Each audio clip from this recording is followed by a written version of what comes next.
July revolution এই প্যারাগ্রাফটি সকল শ্রেণীর শিক্ষার্থীদের জন্য। শুরু থেকে শেষ পর্যন্ত সুন্দর মতো সাজিয়ে গুছিয়ে লিখতে পারলে 10-এ 10 দিতে যে কোনো শিক্ষক বাধ্য। ভিডিওটি শেষ অবধি দেখার জন্য সবিনয়ভাবে অনুরোধ করছি। The quota reform movement in 2024, also known as the July revolution. Quota অর্থ হচ্ছে কোটা, রিফর্ম অর্থ হচ্ছে সংস্কার, রেভলিউশন অর্থ হচ্ছে বিপ্লব। 2024 সালের কোটা সংস্কার আন্দোলন জুলাই বিপ্লব নামে পরিচিত। Is a memorable chapter in the history of Bangladesh. Memorable অর্থ হচ্ছে স্মরণীয়, যা বাংলাদেশের ইতিহাসে একটি স্মরণীয় অধ্যায় হিসেবে পরিচিত। Students launched the movement against the exciting quota system in government jobs after the High Court verdict.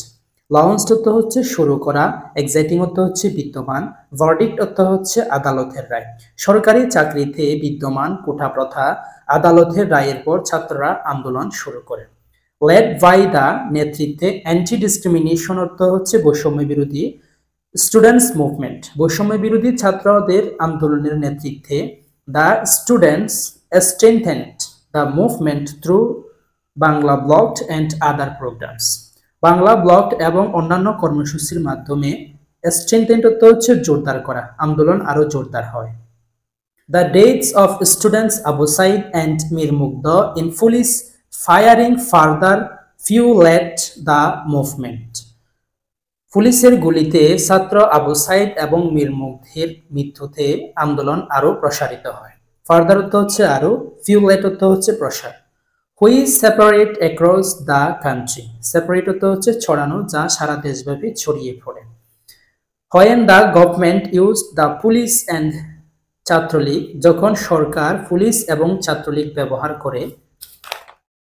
To control the situation. Situation অর্থ হচ্ছে পরিস্থিতি, পরিস্থিতি সামলানোর জন্য। ইট টার্নড ইনটু এ ম্যাচাকার। ম্যাচাকার অর্থ হচ্ছে হত্যাযজ্ঞ, যা একটি হত্যাযজ্ঞে পরিণত হয়। In which many students and ordinary people were killed. অনেক ছাত্রছাত্রী তাতে এবং অনেক সাধারণ মানুষ মৃত্যুবরণ করেন। One of the demands of the people on this movement. এই আন্দোলনে সাধারণ মানুষের একটাই দাবি হয়ে যায়, was the resignation of Sheikh Hasina. Resignation অর্থ হচ্ছে পদত্যাগ, শেখ হাসিনার পদত্যাগ চাই। Under increasing pressure. ইনক্রিজিং অর্থ হচ্ছে বৃদ্ধি পায়, চাপ বৃদ্ধি পাচ্ছে। And the determination of the army chief. Determination অর্থ হচ্ছে দৃঢ়তায়। সেনাপ্রধানের দৃঢ়তা এবং চাপ বৃদ্ধির কারণে শেখ হাসিনা রিজাইন্ড। রিজাইন্ড অর্থ হচ্ছে পদত্যাগ, শেখ হাসিনা পদত্যাগ করে। And fled the country to neighbouring India. Fled অর্থ হচ্ছে পালিয়ে, নেইবারিং অর্থ হচ্ছে প্রতিবেশী, প্রতিবেশী দেশ ভারতে পালিয়ে যায়।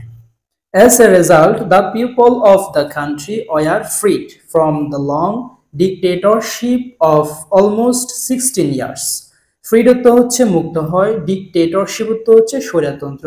ফলে দেশের মানুষ প্রায় 16 বছর পরে স্বৈরতন্ত্র থেকে মুক্তি পায়। This movement in 2024 brought new hope to the nation. 2024 সালের এই আন্দোলন জাতির একটি নতুন আশা and was recognized by many as Bangladesh second independence. Recognized অর্থ হচ্ছে স্বীকৃতিপ্রাপ্ত, ইন্ডিপেন্ডেন্স অর্থ হচ্ছে স্বাধীন, যা বাংলাদেশের দ্বিতীয় স্বাধীনতা হিসেবে স্বীকৃতিপ্রাপ্ত হয়। Please subscribe the channel.